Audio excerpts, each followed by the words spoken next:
business. Why can't I can say what I want?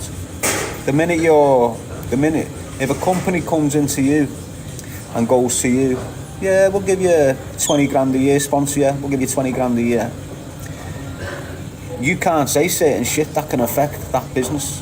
Why? Because they'll pull the 20 grand contract on you. Because you're affecting the business in a negative light. So for example, say I'm sat here and I get someone like fucking, I don't know, Tagger, you know, the watch brand.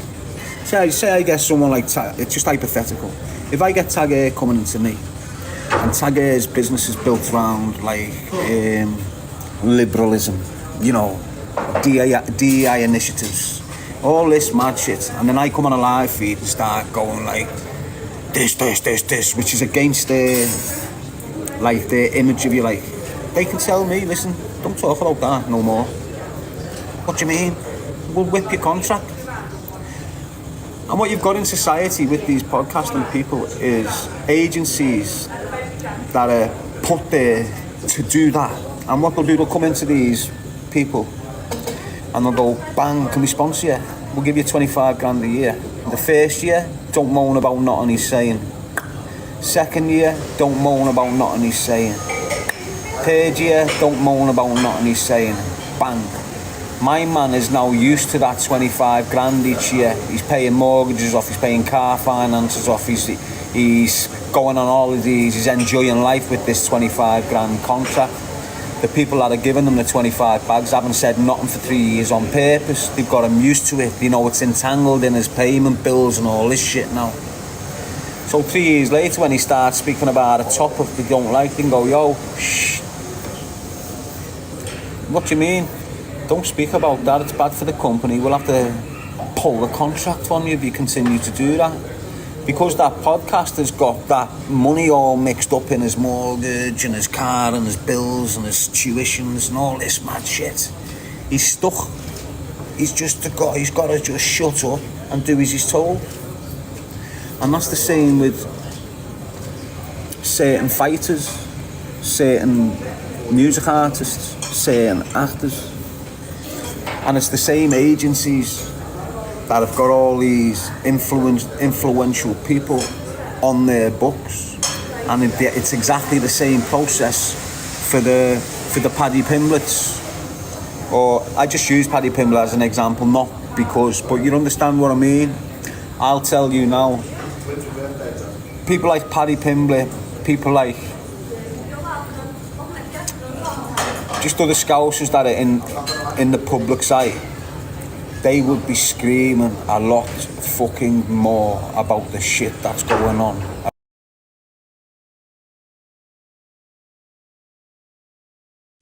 around their city if they didn't have the sponsors that they've got. The only reason that they're not more vocal and not representing the people like they should be in their positions is because they just lose pure dough, start getting shut down by the agency they're with, start getting money pulled and shit.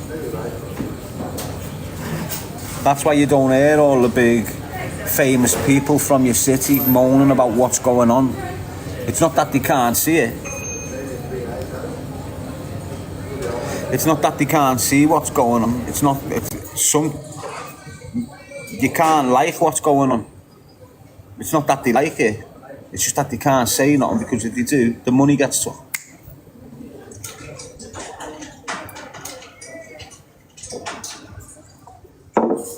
Marcus B saying, oh, they might not care. Yeah, they mightn't do, mate. They might just be caught up on the money thing.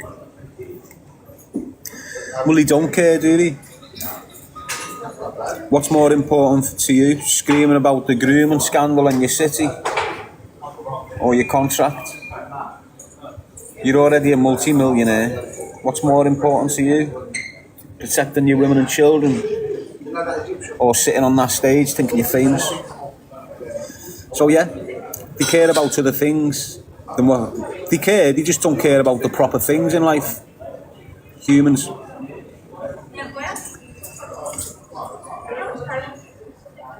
And you see it every day, don't you? Like you'll get people who look at, like I've seen people go to someone who's homeless, not even ask them nothing and just say, got a pair of trainers there, mate, do you want them?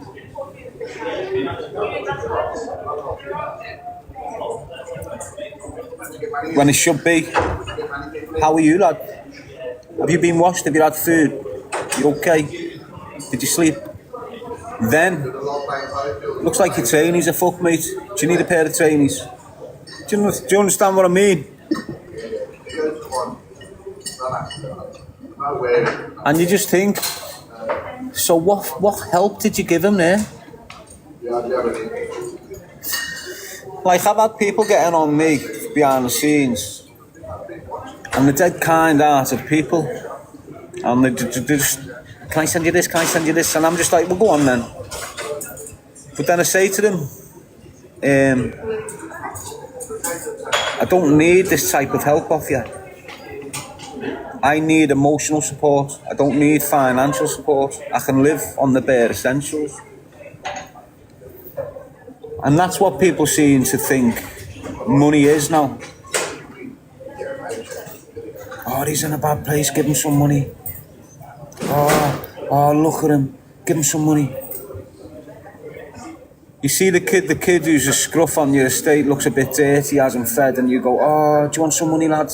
You know what he wants more? A fucking hug. He wants to just be tucked down, sat at a table and fed like a little kid.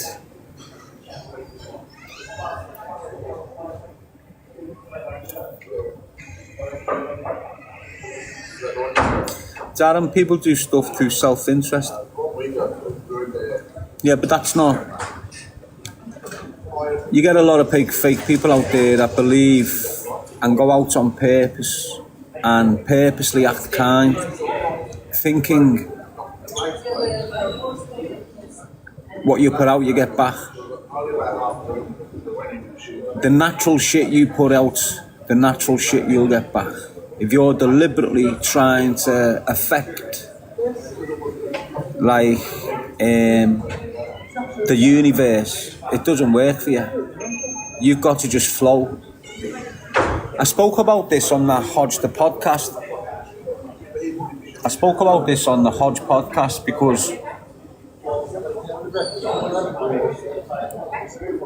so look, I've from an early age, I was that kid that ran the shop for the nana on the corner over there and got like a little bar of chocolate and 20 pence for it.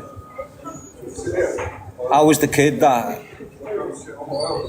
carried the bags for the woman till she got to a taxi, you know, when she's being shopped and struggling. So I've always had that fucking, like that fucking, you know, that kind natured streak.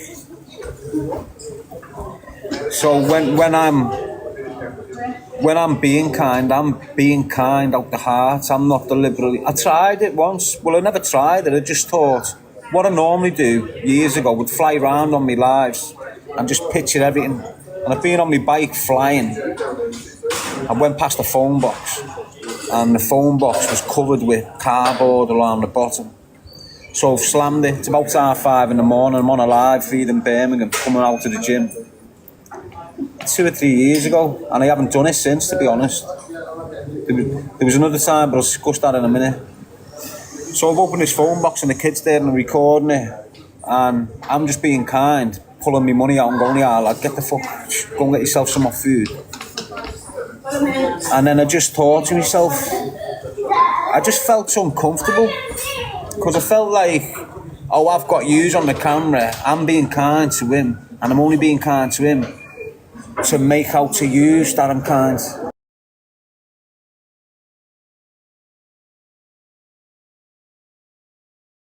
Uncomfortable, mate. I've done it another time in Yorkshire. I was in Yorkshire promoting a message, and there was some homeless fella sat outside the train station, and his name was John, if you remember correctly. But when I'd been in Sheffield, someone had asked me to go to their gaff, and they gave me a brand new jacket. So I've got this brand new designer jacket off these people in Sheffield, and brand new coat. So the coat I went with, which was decent, but I've got a new coat. So I've seen the homeless kid at the train station, and I'm already on me live, and I've just walked over, started talking to him, and he started telling me why he ended up on the streets. Got attacked with a hammer. got attacked with an hammer, ended up with crazy mental conditions, a big mad stutter. So just giving me jacket.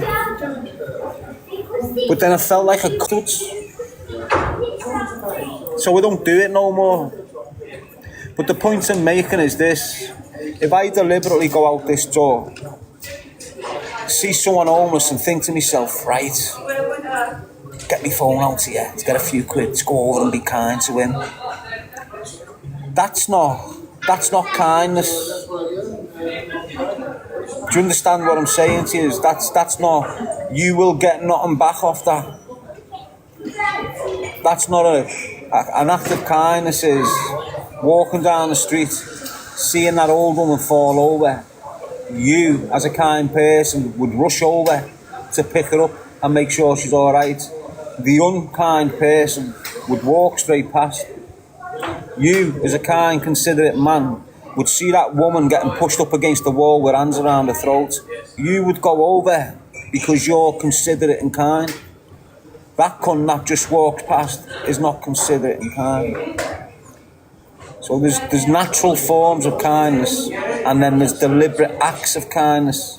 The natural forms of kindness is where the rewards are. The deliberate acts of kindness is self-appeasement. It's making you feel better, not the person. That's the difference. The natural act of kindness makes everyone in the situation feel blessed. The deliberate act of kindness makes the person with the purpose feel good. Yeah, the kid who's getting the gift or whatever feels good. But the person that's providing the gift feels 10 times better than the one that should be feeling 10 times better. Kindness comes from within, Darren. Exactly. Everything comes from within. Every emotion starts within. Outside, he is emotionless, mate. Outside, past your eyes, past your nose, is emotionless. The only time you feel emotions is when another human comes into your space. When there's no humans in your space, it's emotionless out there. Nothing. I've got pure people looking at me. And there's just too many of them to be looking at me for them to not be thinking, is that Darren G? Workmen with red fluorescent jackets and that on, they're devil on me. You should write a book, Darren, maybe. I'm writing one now, mate. Institutionalised by Darren G. Yes, I get that's a one. It's not my life story. It's my prison story. I've got 3 books I can write. The first one's going to be Institutionalised by Darren G. And that'll just be my prison life. Not my life, not from when I'm a child and going through the madness at home, expelled from school. That's a life story, and my life's not ready to be writ about, to be honest. There's no success. In me, I'm successful, but to be honest, there's got to be an ending. There's got to be Darren G, the CEO of £1 million company, from rags to riches. It's got to have the ending. Once I've done the ending, I can write my life story. My prison life story, I've ended it. So I can now write the prison story of my life, which is what? First prison sentence, 14. Left the prison system at 36. I've had 2 birthdays out of prison from the age of 14 to 36. 2 birthdays and 2 Christmases. And that's because my birthday's in December. So I'm 46 years old now, and I've spent 21 of them years in prison. More than half my life I've spent in custody. So it's a powerful story. And I've met all the notorious criminals you've always heard about. Not the Bronsons and that. But your Kenny Noyes, your big gangsters from all our cities, your guns, your anyone that's notorious from your city, I've had food with or trained with or been on the same wing with.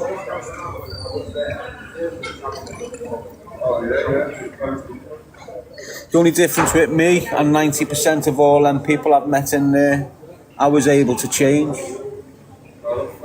I was able to not need money to survive out here.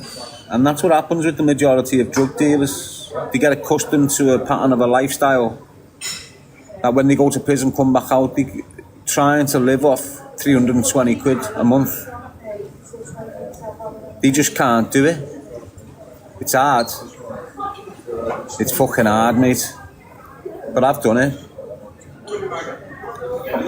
I was living on £320 a month. I'm managing to go to a different city every month and deliver the message, choose a life, not a night. I had to stop doing that. People trying to shoot me. I'm working towards getting myself a bike. I've been saying it for 2 years. Every time I get a lump sum, fucking Easter pops up. Every time I get a fucking something to buy myself something, it's the kids' birthdays or something. So it's just like, you got to prioritise, haven't you? But when I'm on a bike, say I go to Liverpool on foot. If I go to Liverpool on foot and I get seen, it's not about being seen and hated on. It's about being seen and it going around the city like wildfire. Darren G's in town. People taking videos of me and all. This is what it's like, I'm not lying. And the more I stay away from Liverpool, when I come back into it, it's like, there's Darren G, there's Darren G, there's Darren G. I'm like, what the fuck? But, so I'm not scared to go to Liverpool, but the minute I land there, it goes round. And it gets to the ears of the gunmen and the people that want to fucking blast me. And the gunmen haven't had a raise for a few months. And they've just been throwing 20 quid at them, go and do him. They're coming.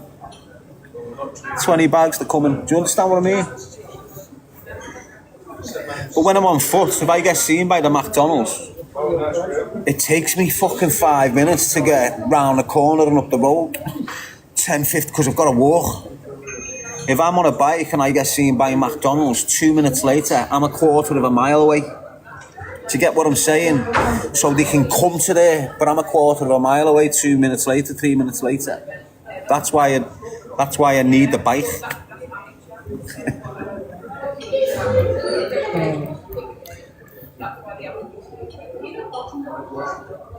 Anyway, it is what it is, people, innit? This is my life. How's yours?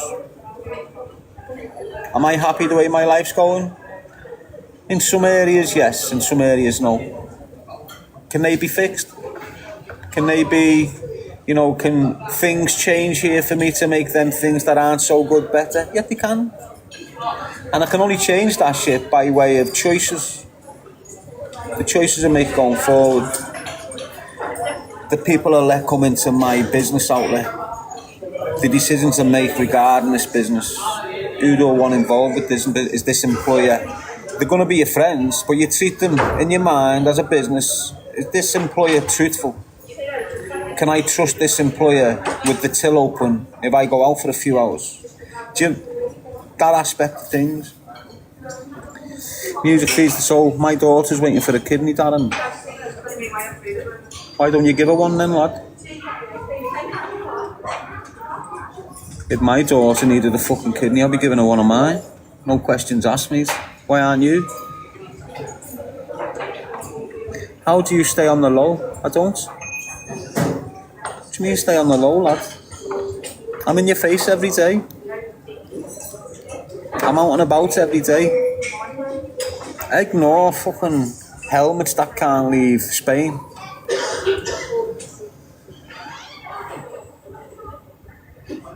I'm shook of every cunt, but you see me walking around the UK, lad.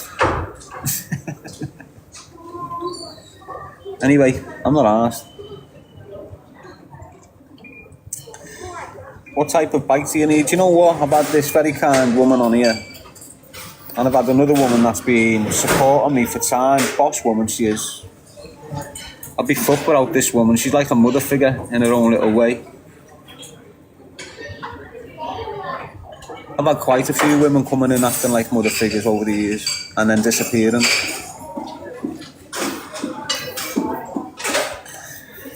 So she's offered me a bike ages ago, and I said to her like 18 months ago, I'll get you a bike, I'll send you £500.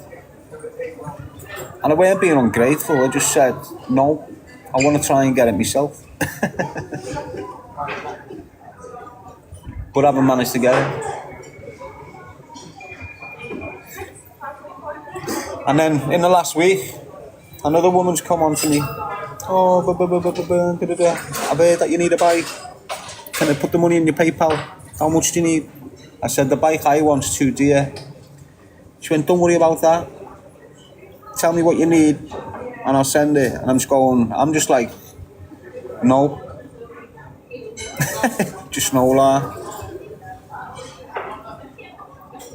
Just no, mate. I don't know, I should do perhaps. I was getting told ages ago, you know, off like Sean Atwood and all that. They're sitting there watching me refusing gifts and donations, saying, don't, no. And they're looking at me in disgust, going, you take every fucking one of them, lads. I'm looking at them thinking, what? Every time someone's offering you something, you take it. I'm thinking, you're fucking mad. But then eventually I just started going, yeah, go ahead, send it. But then it leaves you in a mess. It leaves you vulnerable to... Like, I sit there and sometimes don't trust this woman that's very kind for me. So the reason I don't trust her is because I've had people, since I've got out of prison, come in my life as if they're fucking doing great, giving me things as if it's a gift, and then saying I'm a fucking bum, he took this, he took that, and I'm thinking, wow. So when I'm getting this 4 years later, another sort of person coming in with love and care for me, I'm suspecting it. I'm suspicious about it. It's mad, so I'm just a bit fucked in that way. You know, me trust issues. Whereas normally I'd just go, yeah, it's all legitimate though, I wouldn't accept. These people that are offering me to buy bikes, they're not criminals. They're decent law-abiding citizens. I'm not saying all criminals aren't decent people, I'm just saying there's a difference. The money chain's different. I wouldn't live or anything off illegal money. That's just me now.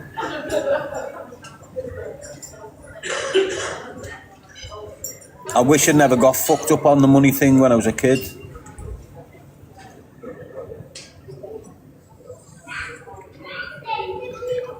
I agree, I always tell my boys to look after themselves. You owe nobody then.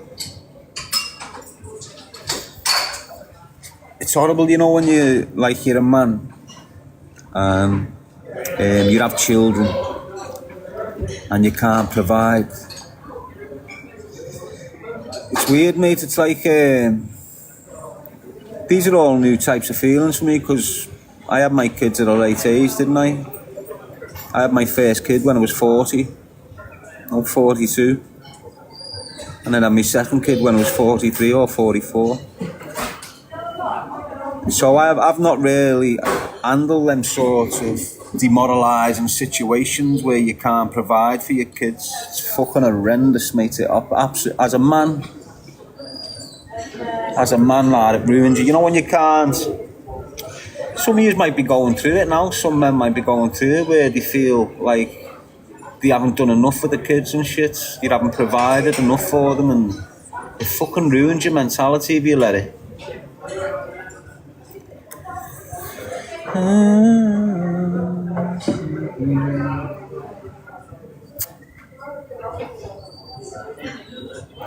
You look in your 30s, a lot of people say that, mate.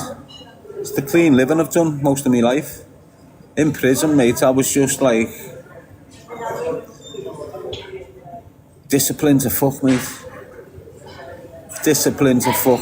I sleep, unless it was a match day night, you know, on like a Saturday night, I sleep every night at 10 o'clock. Over a weekend, I'd stay awake for match of the day.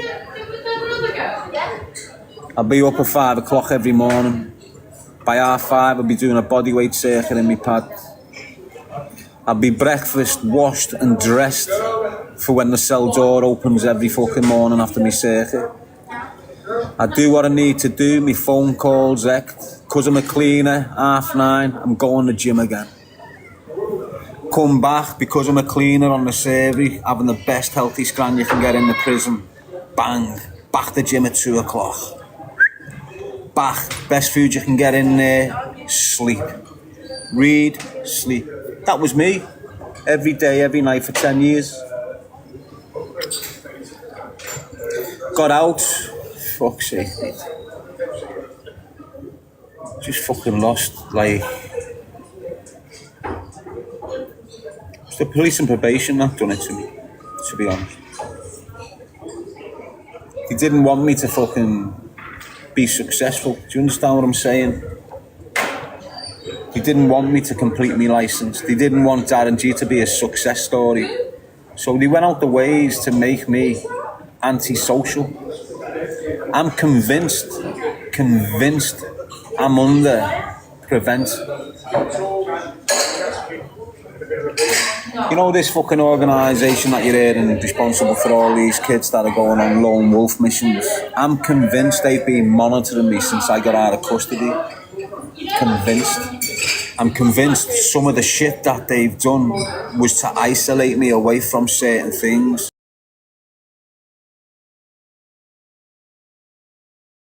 To prevent me doing them tactics to keep me away from things that can escalate. They know. I'm not bigging myself up when I'm saying this. Do you understand what I'm saying? The authorities know how dangerous I am. They know. You don't. You were always just a murderer, always just this. But they know the mind. They've studied it while I'm in the system. They know. If they could have sectioned me, I wouldn't be sat here now. The only reason he couldn't section me in prison is because I never had an episode.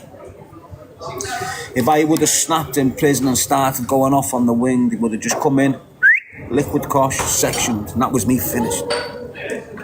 They tried to get me in my last 12 months multiple times to sign up to a forensic psychologist report. So in my last year of me, they could have done it at the beginning, could have done it midway, could have done it here. They decided to try and section me in the last 12 months of my 18-year prison sentence. And they hit me with a forensic psychologist report. And if I would have signed that, I would have been sectioned for years, mate. And they went all out for me to sign that. And I never. And I know how dangerous I am, mate. I know how bad my thoughts can be. I know how bad my fucking desire is for certain. And it's been happening to me for years. And it all, basically,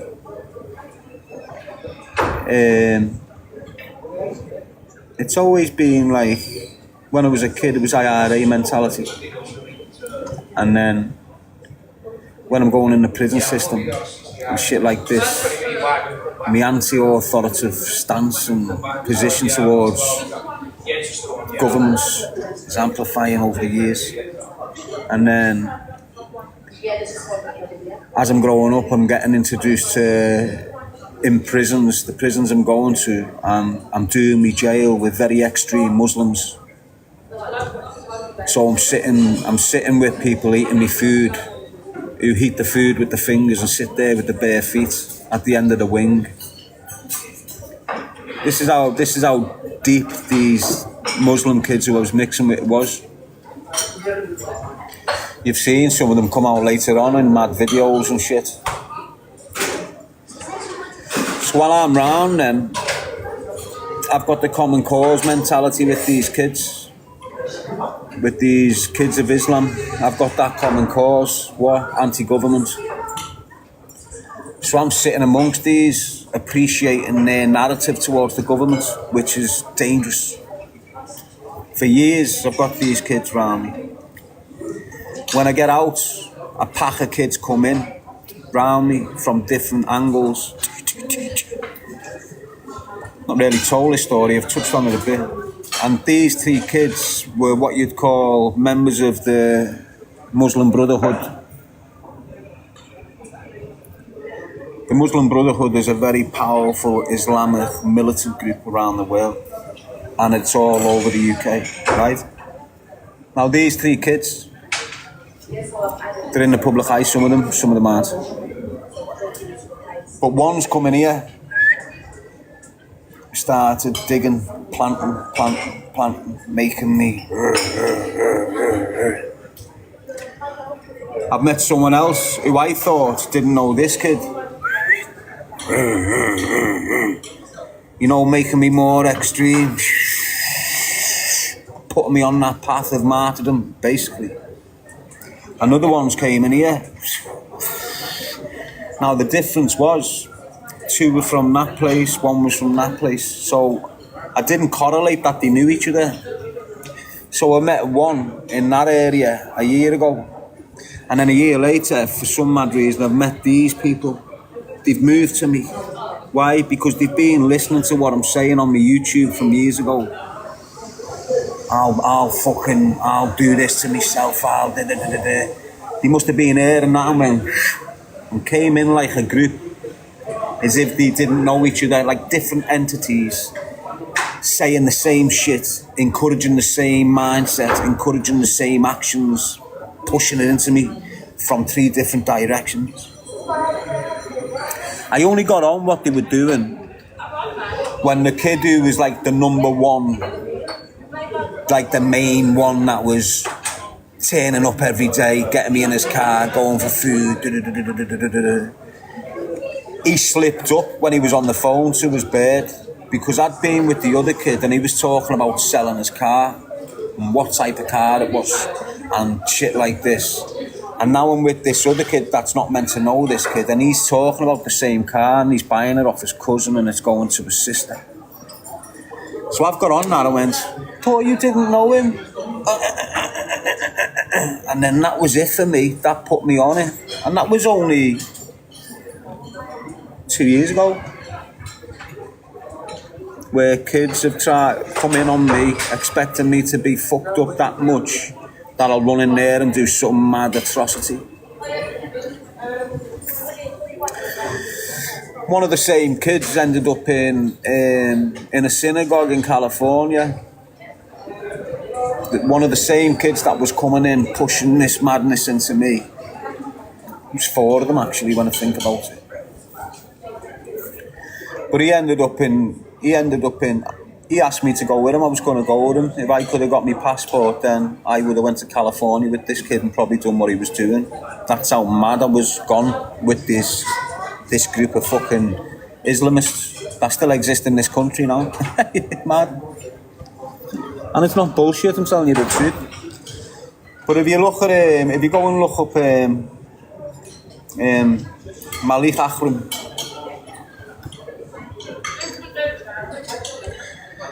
go and look up Malik Akram. He was one of the kids that was around me at the time. Yes, Deborah. It's mad, you know, because when I was speaking the way I was about suicide by police and stuff like that, sorry about using that word, I had all mad people with the same mindset contacting me. Malik being one of them. And fucking, I had this other kid from Scotland, forgot his name, and he was contacting me. I think like you, right, and I'm associating with him. And he's not telling me his intentions, but you just know. Anyway, I lost contact with him. He was a trader, an FX trader or something. I lost contact with him. And then a year later, someone sends me a clip. It's him in Gibraltar. He's only gone off his head on a beach in Spain, in Gibraltar, and being shot dead by police with an imitation firearm on him. So I've attracted some mad people, mate. You know, into my space, I've attracted some crazy people, mate.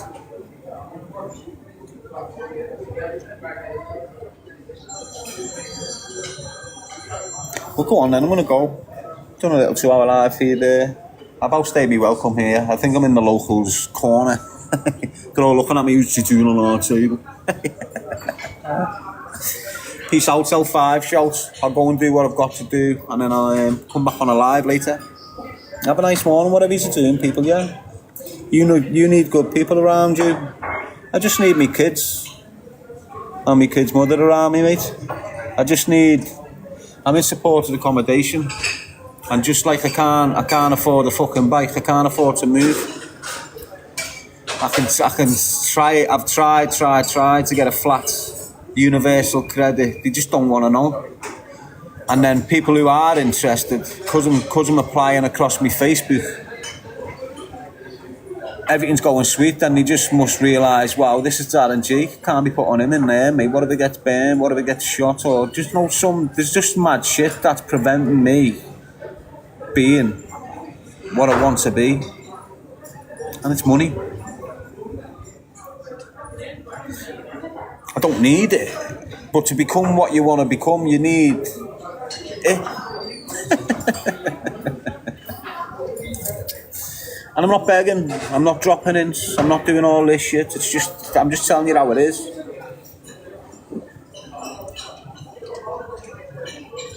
Doesn't mean I won't have money or I can't eventually network and create opportunities where I've got a financial stream, so my kids have at least got some fucking bricks and mortar to rely on when I'm dead. Get what I'm saying? Bricks and mortar, at least leave a fucking roof over your kids' heads, mate.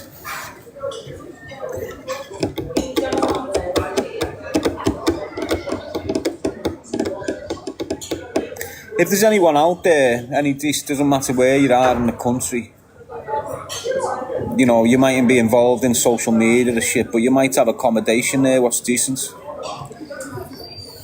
I'm not going to be a tenant that doesn't pay and wrecks your place, because I'm just not like that. If you're able to give me accommodation that's in a safe little area somewhere, I don't mean like, oh, no one can get out. I mean like, just a nice quiet area somewhere, city centre, town centre, anything like that, where you're willing to take part universal credit and then the rest cash every month into your bank, whatever. If you're willing to do that for me, I won't be broadcasting I'm living there. I won't be, oh yeah, look at me new gaff, oh yeah, look at this, look at that. I only do that with these fucking short duration places I've been living in for the past 3 years. My life's just dead unstable, and because the physical is very unstable, it's starting to make the spiritual a bit unstable. Like since I came to Birmingham because they set the bottom floor of the fucking block I lived in on fire, so I got kicked out by landlords. Went to live with Quintus's nana for a bit, and then got kicked out, so I'm homeless. Now, since I've been in Birmingham now, I've lived in fucking 7 or 8 different places. HMOs, and you know what HMOs are like, don't you, mate? Especially when it's benefit ones, not student ones. Smackheads, pissheads, and everything that goes with them. So yeah, I've never been able to, in the last 4 years, go to a place where I can shut the door and not be disturbed. Everywhere, it's like I've been in, you know when I'm in jail, and in jail it's just constant noise, it's just constant 24/7, keys banging, shouting, bells, dogs barking. That's what a HMO's like. The walls are dead thin, so he's got his telly blasted, that one's got its music on, someone's downstairs at 3 o'clock in the morning cooking a fucking steak. This is what it's like, do you understand what I mean? Cars outside, fucking, because of the area I'm in, they start fasting at a particular time, so it's just chaotic at 2, 3, 4 in the mornings. And all these things, they don't bother me. I just know I'd be in a well better space if he had my own place. I can't have my kids staying over. You can't have visitors after 10 o'clock or you get kicked out, and it's like I'm still in fucking prison, and it's like Prevent know what I'm in, and it's like they want me stuck in that sort of living. Convinced they're all over me that preventing me being fucking with my life for years, mate. Fucking with me benefits and shit like that. Honest to God.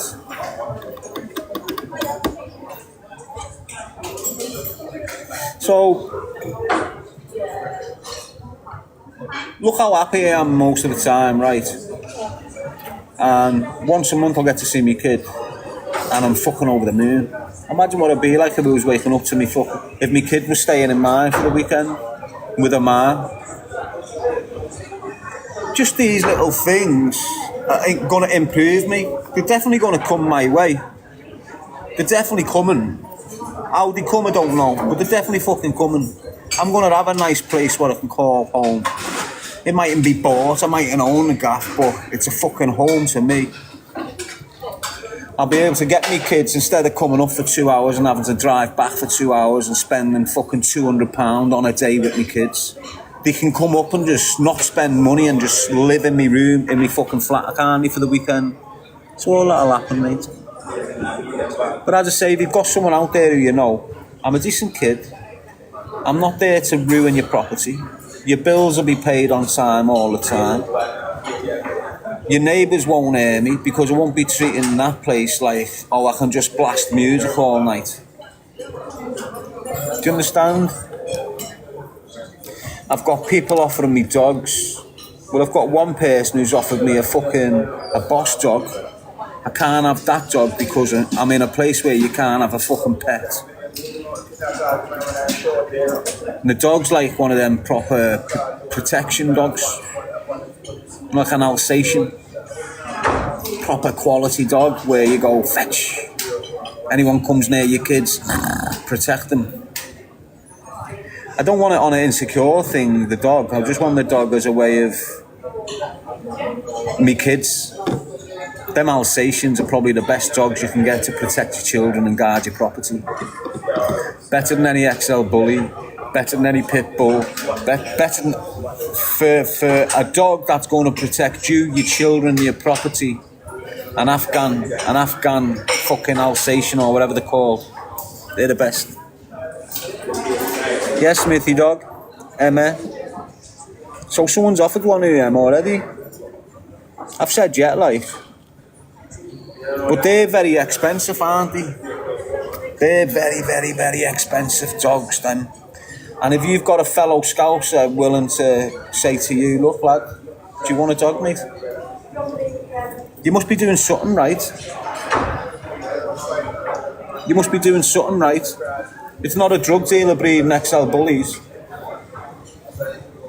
You know, for you to be breeding Alsatians and training them to become protecting dogs, you must be like legitimate to fuck, mustn't you? You must be on the ball to fuck, mate. Yeah, if you're breeding XL bullies, you just got your fucking 50 grand drug money and invested it there. When you've got them Alsatians, you've invested your life into that shit.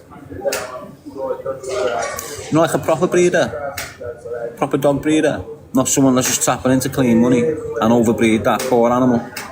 So that's what they're doing. You're meant to get a decent bitch or a female, that's what they call them, don't need the B word. So you get a female, and she's meant to have 2 litters or 3 litters in a whole fucking life. These making the dog have multiple litters in about 5 years and then fucking the dog off. Not good, that's not. It's not fucking good for the. It's not good on the mother, is it? And sometimes it's fucking horrible. If them dogs were human, wow. Sometimes you've got the female just getting fucking. It'd be an offence in the real world, mate. In the human world, you're going to jail for 20 years for what that dog done to that mother dog. Forcing the shit. Do you understand what I mean? To breed. Well, some of us have got compassion towards things and some of us haven't. Yes, 1084. Someone's waving the flag of Palestine, saying free Palestine. I'm waving the flag of Ireland, saying free Ireland. Without offending you or not, mate, but fuck Palestine when our motherland's being destroyed. I think a large proportion of this country with Irish blood needs to start ignoring what the fuck is going on around the world and start focusing on what's happening in our motherland right now. The shit you're seeing around the world, which is horrible and atrocious, you're going to be seeing that shit in the motherland within 10 years if we don't start understanding what we should be doing here. As I say, you're going to have McGregor and you're going to have Tommy Robinson. You're going to have McGregor in Ireland, you're going to have Tommy Robinson in the UK. They're going to galvanise an awful lot of fucking troops, the pair of them together. Millions. Trust me. And guess what? They've got all the money in the fucking world. They're only targeting Conor now, aren't they? Oh, he's a misogynist. Oh, he does this to girls. Have you seen what 1,000 immigrants have done to them Irish girls? And you've got Irish Parliament screaming out Conor McGregor. Priorities are wrong, innit? They're just making it worse for themselves, the power base in Ireland right now. They think they're going to ridicule Conor McGregor and kill his support off. The more they ridicule him, the more support he'll galvanise. Trust me, lad, you're going to see Conor McGregor in a position of power within the Irish political structure within the next 5 years. You're going to see Tommy Robinson, a powerful political figure within the political structure within this country in the next 5 years. Guaranteed. Money talks, mate. Money talks. When you've got the richest man on the planet backing you, you've won already.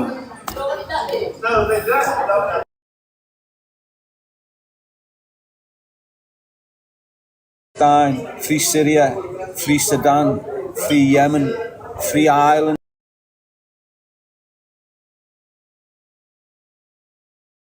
Free Ireland, free Britain, free Germany, free Spain, free fucking Italy, free everywhere, mate.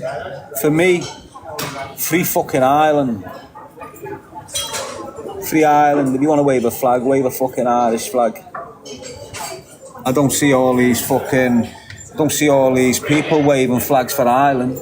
I don't see all these people saying save Ireland, protect Ireland, Irish, Irish, Irish. Don't see none of that. I don't see Irish flags getting thrown all over the fucking gaff. Do you? Fuck everyone in this world. Focus on Ireland. It's where we all stem from. Doesn't matter if you're born in this fucking country, the UK. Your nan, your granddad had children and came to this country with your children. You were born.